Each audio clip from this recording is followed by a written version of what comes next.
Damos gracias al Señor por este día que ha detenido, que veníamos mal, con la lluvia, llovizna, humedad y todas esas cosas que se quejan más las mujeres, que nada se les seca, bien, que hay humedad por todos lados, que todo se ensucia. Bien, damos gracias al Señor. Y una porque para mí es una satisfacción de poder haberlos encontrado, porque nuestro destino, antes de verlos a ellos, era ir a otro lugar y encontrar con otra persona. Pero la buscó por el teléfono y no hubo forma de encontrarlo a este hombre.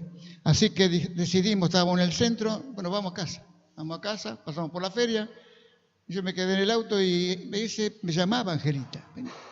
Yo no le entendía. Y hasta que se acercó al auto y me dijo, aquí está Marcos con Anita.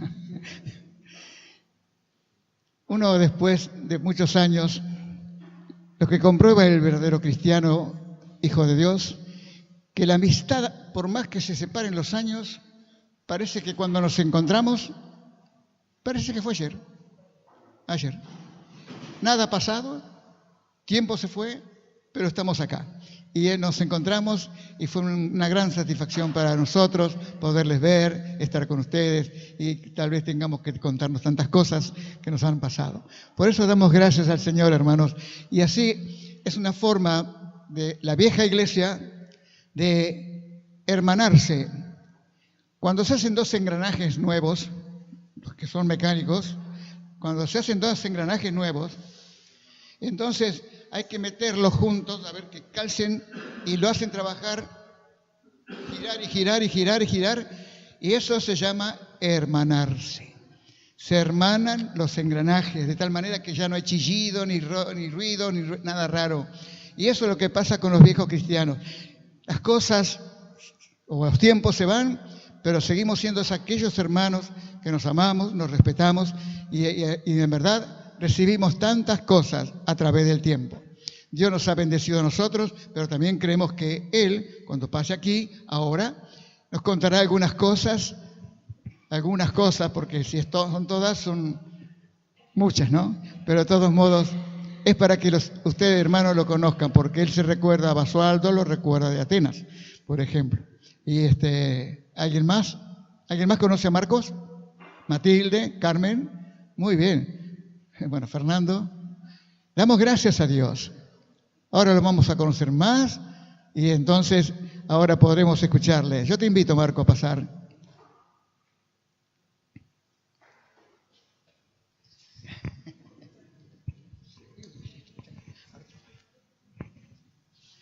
Él está aquí, pero no solamente es un hijo de Dios, creyente, él es jubilado de... Sí. Sí. Yo soy médico y con unas especialidades y ya terminé una parte de mi jubilación. Me queda otra parte todavía con la caja de seguro de previsión de acá de la provincia. Me faltan 3 años de aporte, pero estoy tranquilo. Sí. Me equivoqué con la carrera, pero gracias a Dios. Sí. Mis hijos son más inteligentes, ninguno es médico. Bien, damos gracias al Señor. Vamos a orar por Él. ¿Qué le parece? Extienda sus manos y bendígalo, porque Él tiene que ser de bendición, porque Dios le ha dado algo para que pase por Él como si fuera una sequía y llegue a nosotros con la bendición del Señor. Querido Padre Celestial, te doy gracias, muchas gracias por la vida de Anita y por la vida de Marcos. Gracias por la familia que formaron, Señor. Gracias, muchas gracias. Señor, es una bendición para nosotros después de tantos años con Angelita de poderlos ver, conversar y recordar algunas cosas de la pasada, pero gracias porque en esta noche lo tenemos acá. Vos lo hiciste posible. Nosotros lo buscamos y no pasó nada, nunca lo encontramos, pero tú hiciste todo para que todo pusiera esta situación de que esté con nosotros y nos traiga la palabra del Señor. Tenemos tantos recuerdos entre él y su hermano y él, Lucas. Gracias, muchas gracias. Gracias, Señor, por él y por Lucas también, que nos fueron de tanta bendición para la iglesia. Gracias, que en esta noche tú lo puedas utilizar para la gloria de tu nombre. Te lo pedimos en el nombre de Jesús. Amén. Amén. La verdad que sí, ¿no? A veces uno insiste, tiene algún propósito que le parece bueno, insiste en llevarlo a cabo. Y cuando uno cree y confía en Dios siempre, a veces Dios no permite que sea cuando uno quiere y aún cuando uno puede, pero Dios no permite, ¿verdad? Y bueno, nos estuvieron buscando por tanto tiempo, ¿verdad? Y la verdad que no me preocupaba tanto que ellos me encontraran a mí. Con Néstor y Angelita nos conocemos desde el año 73, 1973. Así que son 45 y 6 años ya, ¿verdad? La bendición de habernos conocido, encontrado, trabajar juntos, empujar la obra del Señor, ¿verdad? Y ver. ¿Y sabe qué? Me da una emoción grande, una alegría de que Fernando haya sido explorador. Sinceramente te digo, es lo que más me conmueve a mí en mi vida, ¿sabes? He caminado distintos países y distintas misiones y he estado en muchos eventos y muchos trabajos de organizaciones. Pero el trabajo con los chicos y con los adolescentes siempre fue una gran carga en mi corazón. Lo mismo que con mi hermano Lucas.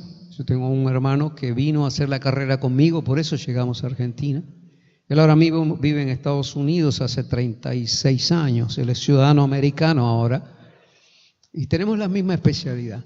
Y trabajábamos en Exploradores y con otros chicos más, y dábamos todo lo que Dios nos daba para hacer por ellos. Los íbamos a buscar.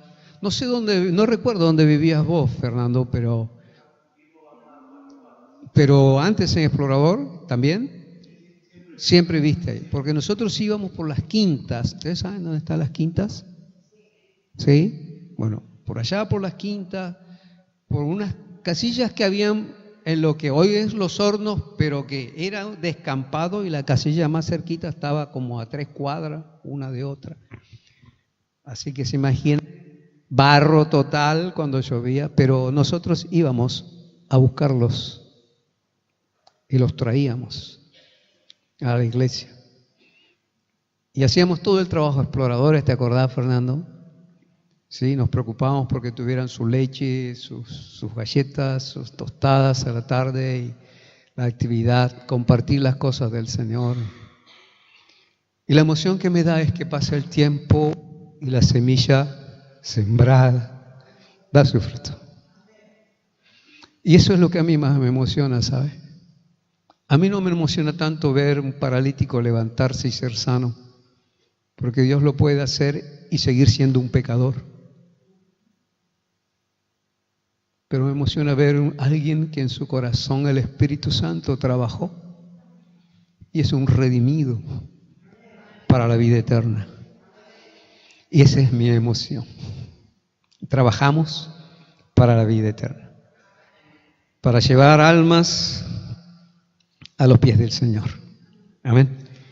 Sí, mucho tiempo, mucha historia, la verdad que sí. No hay tiempo para ella, pero en algún momento pues nos sentaremos y compartiremos, ¿verdad?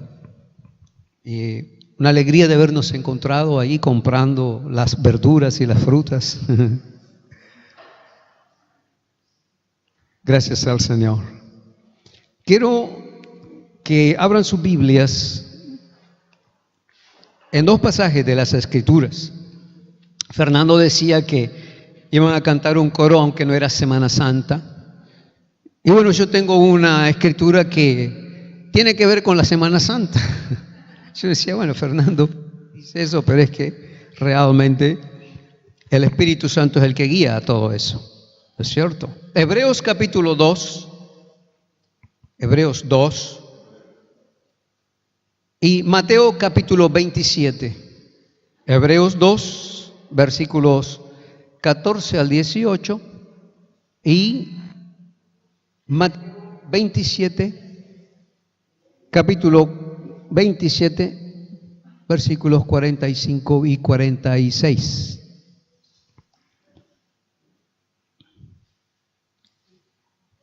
Hebreos capítulo 2, 14 al 18, vamos a leer primero ese y después pasamos a Mateo, capítulo 27, versículos 45 y 46.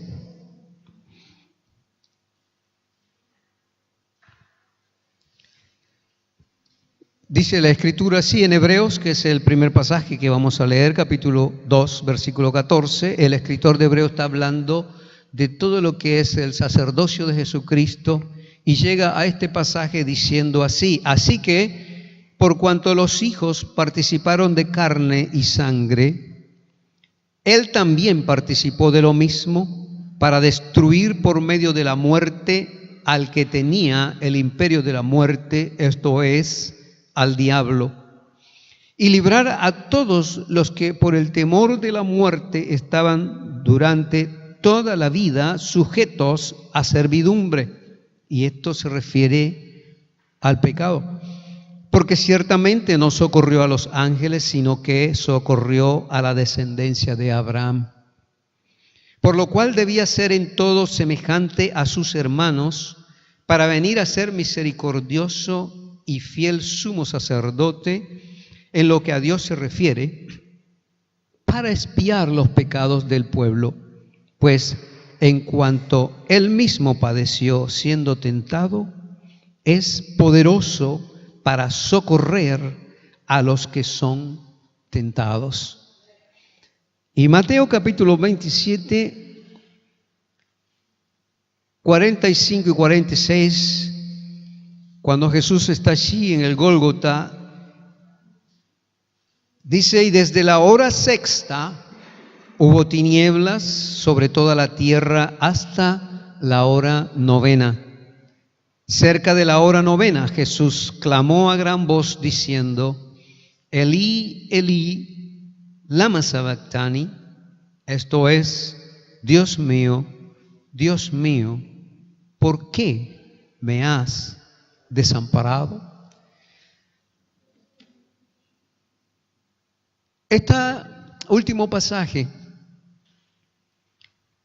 y todo el contenido de los dos pasajes nos hablan de lo que es la consumación de la gracia de Dios en Cristo Jesús.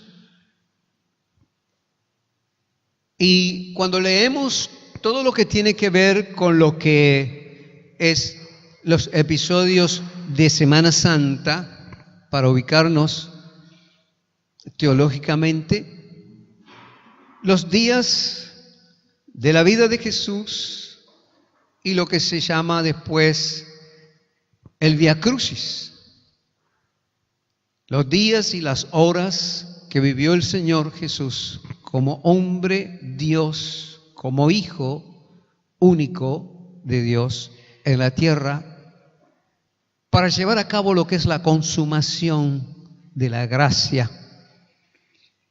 Y cuando leemos esos pasajes, nosotros encontramos que el trasfondo de esos pasajes, incluso de este, es el Salmo 22. Si usted lee el Salmo 22, usted va a encontrar allí todo el trasfondo profético de esto que después encontramos de la vida, los días finales y horas finales de Jesús en el Nuevo Testamento. Y en el Salmo 22, todo ese trasfondo profético que fluye por toda la narración de lo que es la crucifixión de Jesús. Y esta expresión, Dios mío, ¿por qué me has desamparado?, es la expresión que está en ese Salmo 22 en el versículo 1. Ahora, lo que quizás a nosotros nos inquieta un poco es, de esta frase, es el no poder, como seres humanos, comprender las razones que llevaron a Jesús, el Hijo de Dios, el Dios revelado en Cristo, a lanzar esta expresión. Era el Hijo de Dios, era Dios revelado a nosotros en forma humana. Ahora bien, para nosotros comprender un poco las razones de esto, tenemos que ponernos en contexto de el por qué esa decisión de Dios de mandar a su Hijo para hacerse visible como humano entre nosotros. Cuando nosotros leemos y miramos la Biblia, encontramos lo que es nuestra realidad histórica, pero también nuestra realidad actual. La Biblia en el libro de Génesis, en el capítulo 1, el versículo 28, si quiere usted va tomando nota y después lee tranquilo en su casa. La Biblia dice que cuando creó al hombre, dice, los bendijo Dios y les dijo, fructificad, multiplicaos, llenad la tierra, sojuzgarla, señoread sobre los peces, sobre las aves, sobre las bestias. Y Efesios capítulo 1, versículo 6 dice que Dios nos creó para la alabanza de la gloria de su gracia.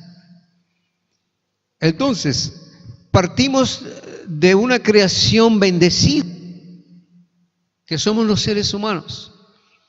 Una creación en la que se nos dio dominio, se nos dio eternidad, nos dio señorío y nos dio autoridad. Y es lo que hemos leído en la Escritura. Eclesiastés capítulo 3 dice que Él ha puesto eternidad en el corazón de los hombres. Entonces fíjese, esto es lo que hace a nuestra historia, de la realidad de nuestra raza, de nosotros como seres humanos.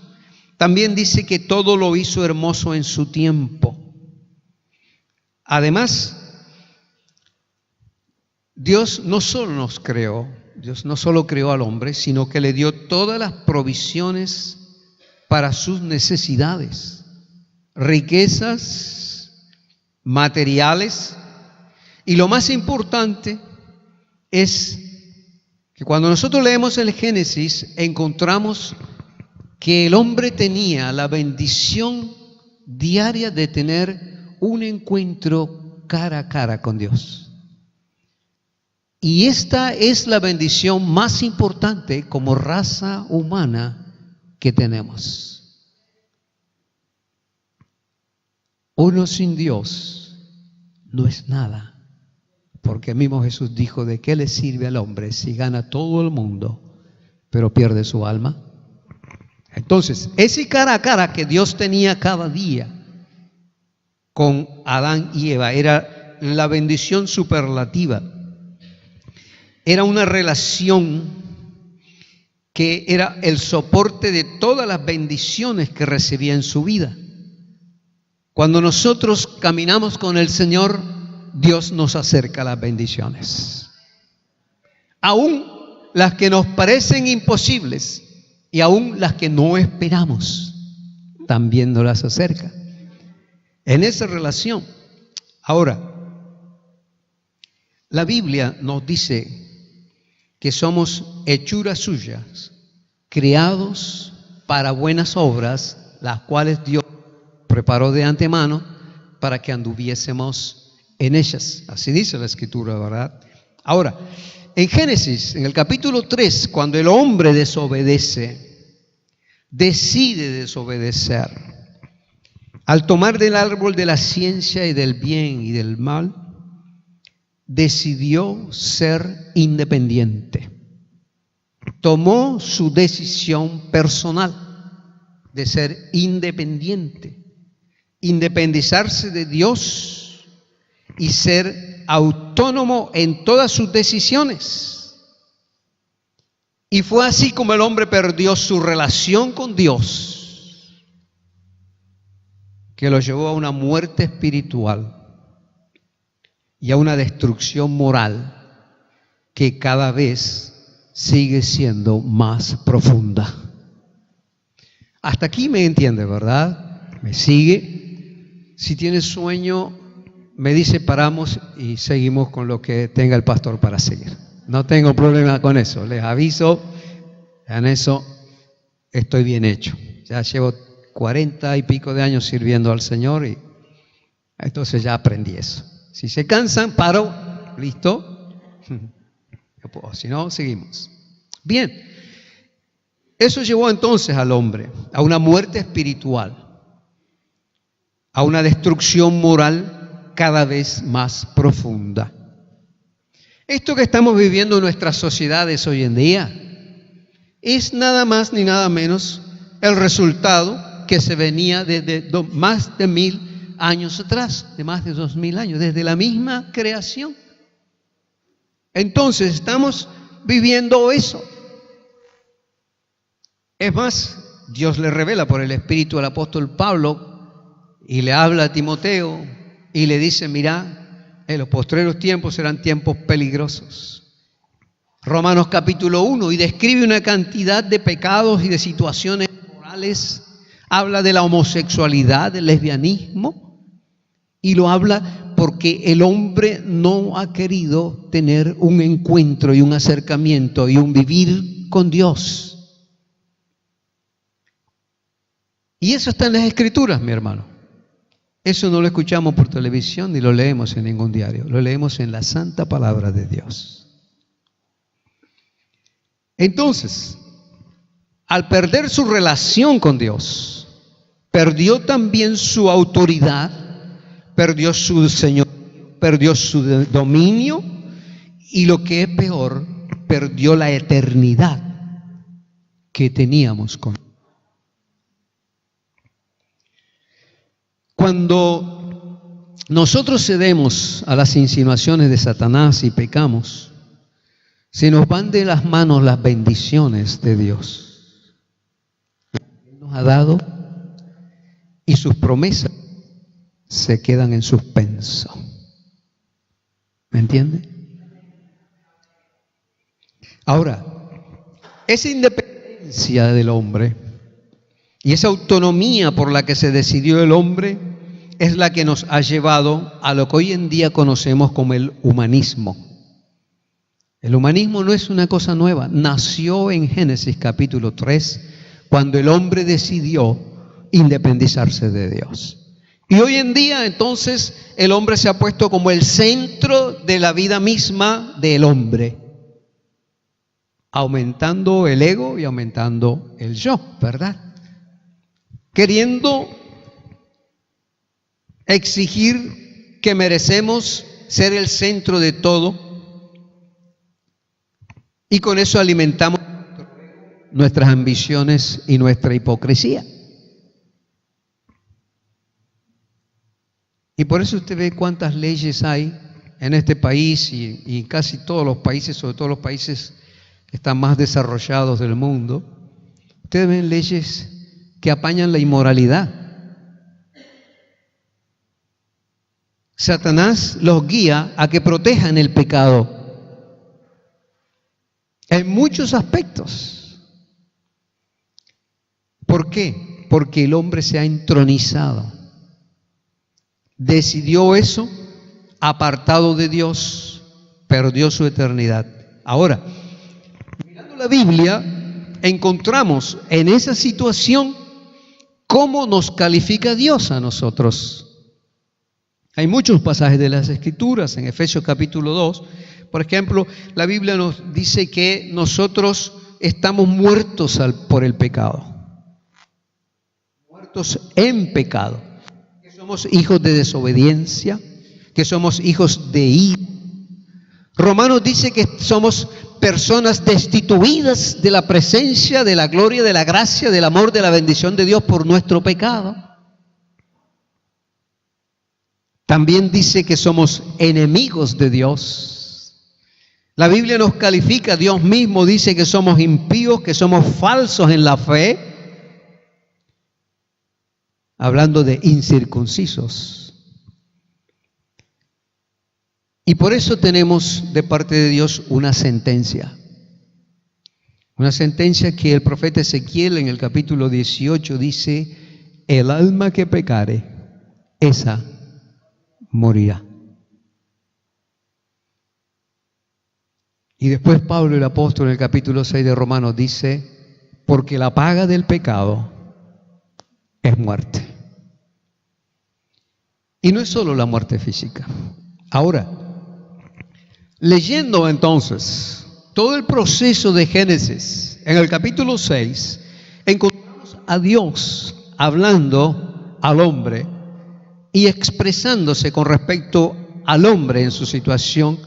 Dice, versículo 5 del capítulo 6 de Génesis: la maldad del hombre es mucha en la tierra, y el designio de los pensamientos del corazón del hombre son de continuo solamente el mal. Está esperando que le vaya mal a fulano para sacarle el puesto, para acomodarse. Está esperando que el de la esquina no venda 3 kilos de papa para yo poderlo vender. La maldad en todas las dimensiones. Y Dios dijo eso. Después dice: no contenderá mi espíritu con el hombre para siempre, porque ciertamente él es carne, mas serán sus días 120 años. Entonces, aquí Dios se está refiriendo al espíritu que sostiene como aliento de vida al ser humano. Por eso, a medida que pasó la historia de nuestra raza, fue achicando lo que se llama la expectativa de vida. Y hoy en día manejamos 70 años en algunos países. Hay países que manejan 53 años como expectativa de vida, ¿no? Nosotros nos sentimos dichosos, ¿verdad? Nuestra expectativa de vida, 70 años. La Biblia dice que realmente, si pasamos a los 80, dice, con todo eso es molestia y trabajo. Así dice el salmista, ¿verdad? Pero Dios limitó. El hombre era eterno. En su relación eterna sin pecado con Dios era eterno. Pero esa eternidad en la presencia de Dios, que estaba preparada de por siempre, se perdió. Entonces seguimos con la eternidad, pero con dos destinos. Caminamos con Dios para seguir viviendo en su eternidad al lado de Él, o caminamos sin Dios para seguir viviendo la eternidad muy lejos de Él, con Satanás en el infierno. ¿Está claro eso? Ahora, Él limitó la vida del ser humano.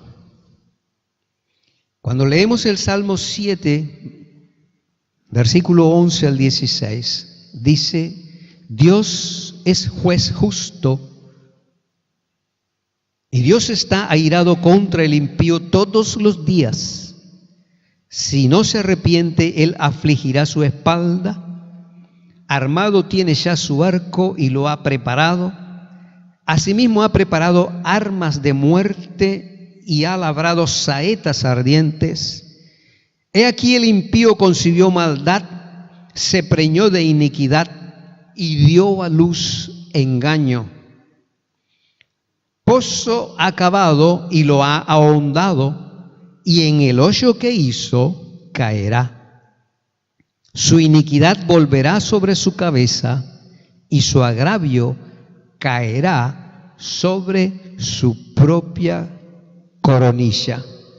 Ahora fíjese, acá esto nos hace entender de que el pecado tiene una cualidad de boomerang, como si fuera un agente vivo.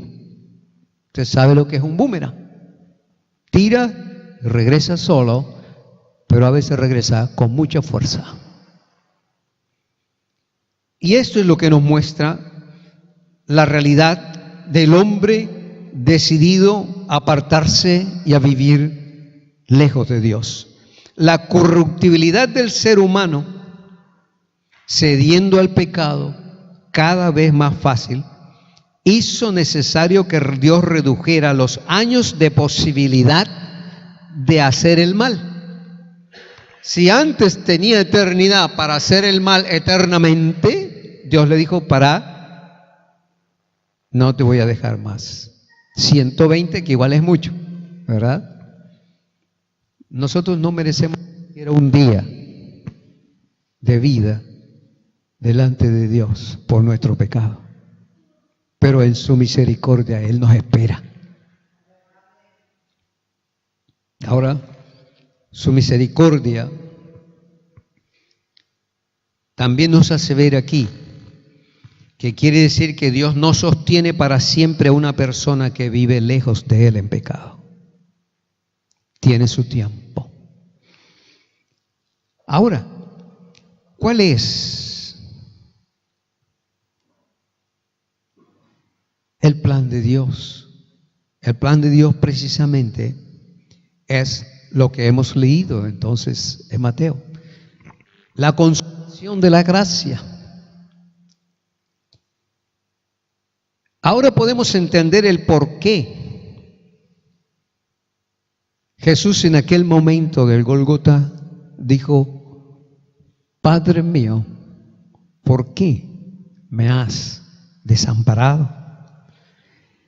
Es solo el Espíritu Santo el que, al guiarnos en su palabra, que nos puede revelar las razones de ese momento angustiante de nuestro Señor Jesús.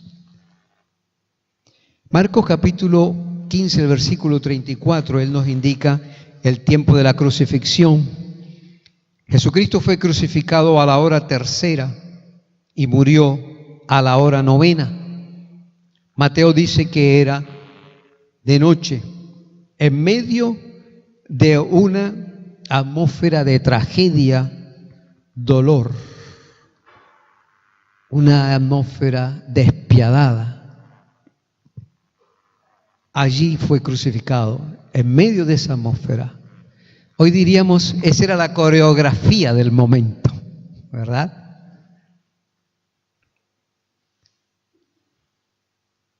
Leemos Filipenses capítulo 2, versículos 6 al 8. Hablando de Jesús dice, el cual siendo en forma de Dios, no estimó el ser igual a Dios como cosa a que aferrarse, sino que se despojó a sí mismo, tomando forma de siervo, hecho semejante a los hombres, y estando en la condición de hombre, se humilló a sí mismo, haciéndose obediente hasta la muerte y muerte de cruz. Allí hay una palabra que los teólogos empezaron a escarbar sobre lo que es, hablando de cristología, pero la palabra clave ahí es la palabra morfe, en griego, que es la forma por la cual una persona o cosa afecta la visión, la apariencia externa. Entonces, cuando la Biblia dice que Él tomó forma, dejó de ser algo invisible para que nuestra curiosidad no fuera como la de Moisés, ¿verdad? Muéstrame tu rostro, quiero ver tu cara, te escucho, te siento, veo que obras, me cumples lo que me prometes, cuando te obedezco te siento ahí, derrotas a mis enemigos, te encargas de mis necesidades, pero te quiero ver. Hasta que al fin, por tanto insistir, Dios le dijo a Moisés, para, entonces ponete en una peña y no vas a ver mi rostro, porque si ves mi rostro, morís. Bueno, ahora Dios hecho hombre, es lo que leíamos en Hebreos. Por cuanto nosotros participamos, somos de carne y sangre, Él también vino a participar de carne y sangre. O sea, Él no se despojó de su naturaleza divina ni de sus atributos. sino solamente de la externa y visible manifestación de la divinidad. Se despojó a sí mismo, se desprendió de la insignia de la majestad, se apropió de la naturaleza humana con todas sus debilidades y así vivió para demostrarnos que también era posible para nosotros los seres humanos volver a la bendición y a la comunión con Dios. Y por eso, allí en el momento de la crucifixión, en medio de la oscuridad, se estaba encendiendo la luz para nosotros los perdidos. En aquel momento de la exclamación, Dios mío, ¿por qué me has abandonado? El Padre con el Hijo estaba sellando el gran negocio de la redención de nuestras vidas. Cuando nosotros leemos Hebreos, en el capítulo 12, hay algo que es como una contradicción que dice que por el gozo puesto delante, sufrió la cruz, menospreciando el oprobio. Es que allí, en ese momento, se selló el negocio en el cual los ganadores somos nosotros los que hemos conocido a Jesucristo. En ese momento tan duro, tan difícil, el perfecto llevando sobre sí el pecado, producto de nuestras propias vidas, en nuestra imperfección, allí estaba ocupando nuestro lugar un hombre que tuvo hambre y sed, que se cansó y tuvo sueño, que se enojó y actuó con expresiones de ser humano, pero conservando su interior santo, puro, perfecto. Por eso es que el apóstol Pablo, cuando le escribe a los Corintios en la segunda, en el capítulo 5, él les dice: el que no conoció pecado fue hecho pecado por nosotros. Entiende entonces por dónde vamos en lo que hace a la consumación de la gracia, ¿verdad? Dios no podía aceptar semejante carga de pecado. En el momento justo en que Jesucristo levantaba la mochila, pesada carga, donde iban tus pecados y los míos y el de toda la raza humana, Dios no podía aceptar semejante carga de pecado. Por eso miró a un costado, porque su santidad no le permitía aceptar en ningún momento nada que tuviese relación con el pecado. Por eso el apóstol, hablando de la segunda venida de Cristo, dice: vendrá otra vez, pero ya sin relación con el pecado. ¿Lo comprende? Porque en esta era necesario mostrarse, que nosotros entendiésemos que era un ser de carne y hueso, que tenía sed, hambre, sueño, cansancio, enojo, pero era santo, el Hijo puro de Dios. Por eso Dios permitió que Él llegase en esa relación por su misericordia para con nosotros. Y con esa carga de pecado, Dios miró a un costado, pero aceptó el pago del precio que Jesús estaba dando a nosotros. Qué benditos. Gracias a Dios por eso, ¿verdad? Ahora, esa expresión es como si Jesús en aquel momento le hubiera dicho al Padre: acepto que me desampares,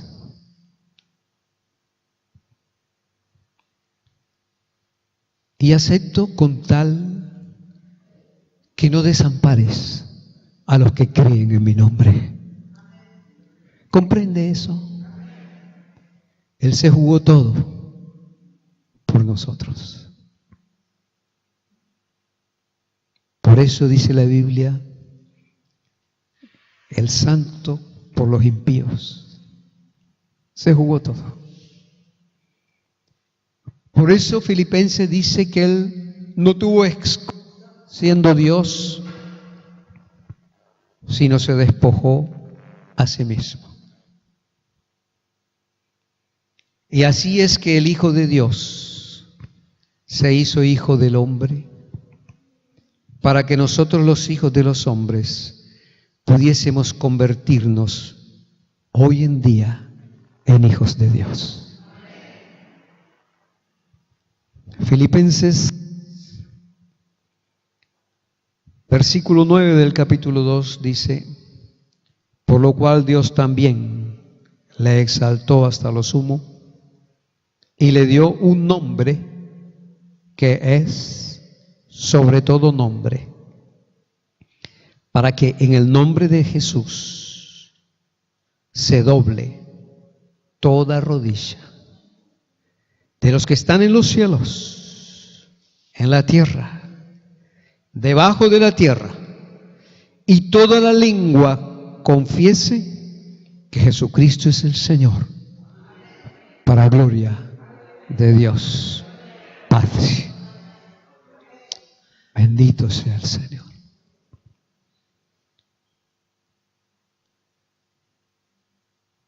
Colosenses capítulo 2.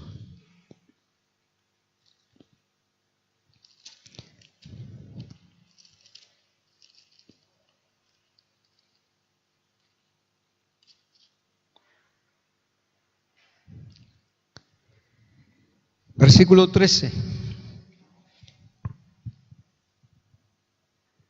Y a vosotros, estando muertos en pecados y en la incircuncisión de vuestra carne, os dio vida juntamente con Él, perdonándoos todos los pecados, anulando el acta de los decretos que había contra nosotros, que nos era contraria, quitándola de en medio y clavándola en la cruz.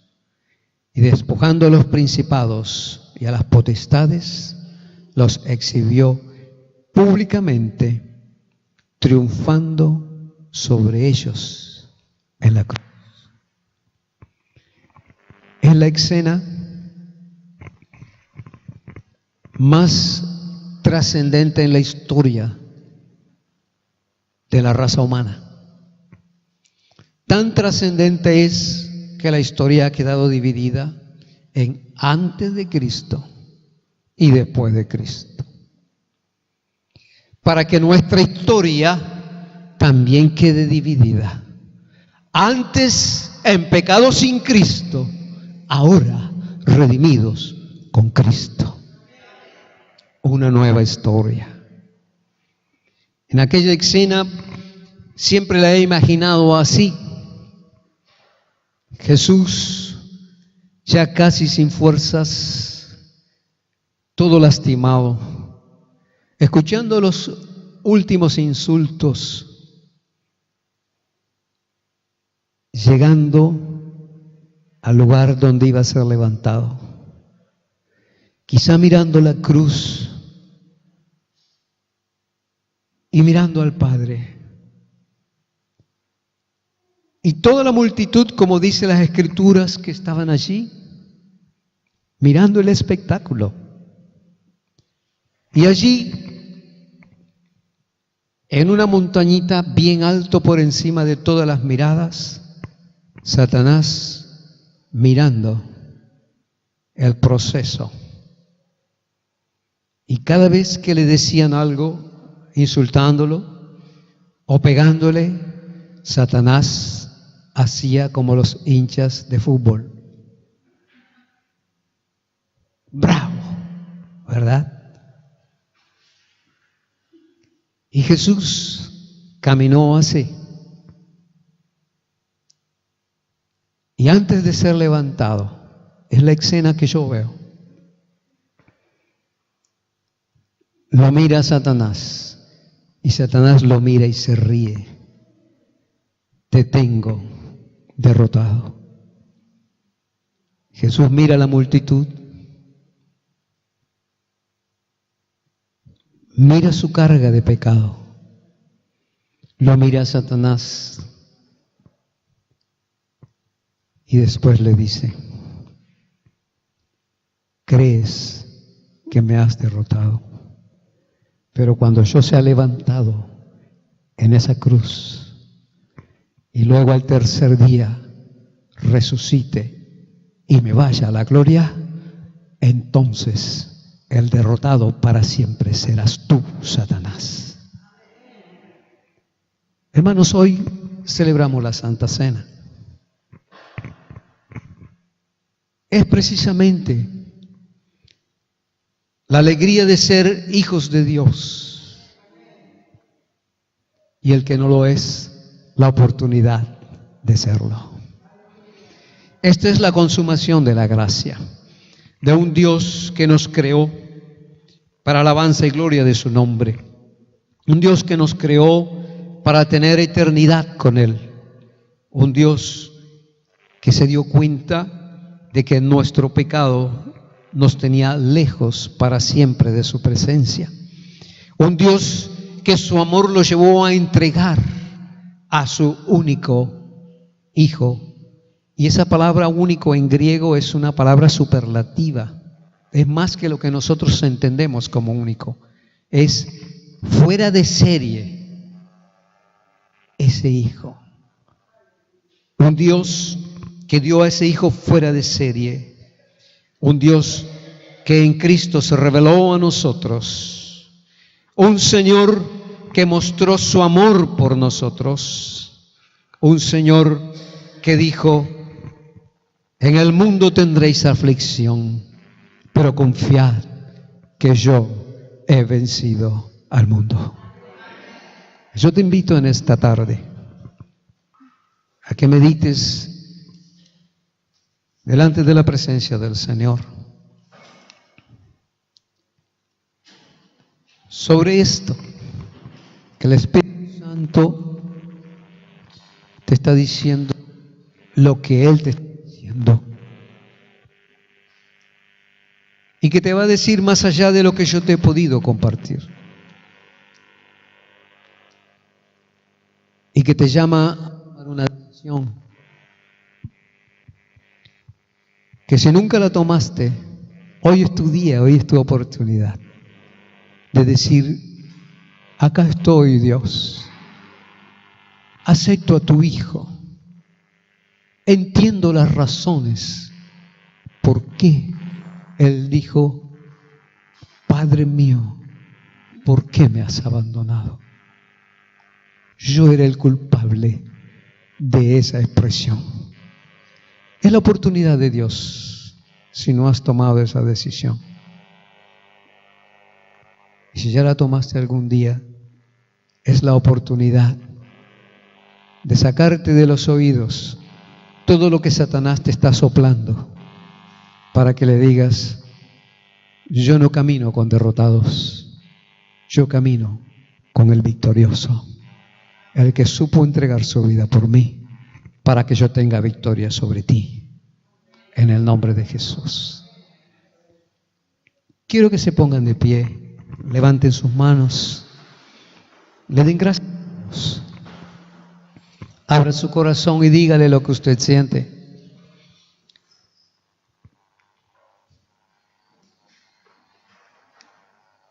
Y que le diga al Señor: lo que me estás hablando y diciendo que haga en tu nombre, lo voy a hacer y lo voy a decir. Y viva con la bendición del Señor, con la victoria de cada día. No se preocupe, como dijo Jesús a sus discípulos, qué comeremos ni qué beberemos, porque Él sabe de qué tenemos necesidad. Preocúpense porque sus nombres estén escritos en el libro de la vida. Te damos muchas gracias, Padre. Muchísimas gracias. Nuestro idioma no alcanza,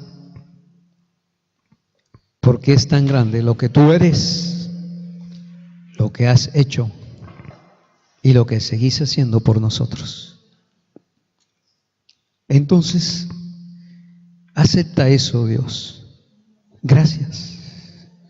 Gracias. Muchas gracias, Señor. Muchas gracias. Gracias porque me amas. Gracias por esa victoria que me has regalado.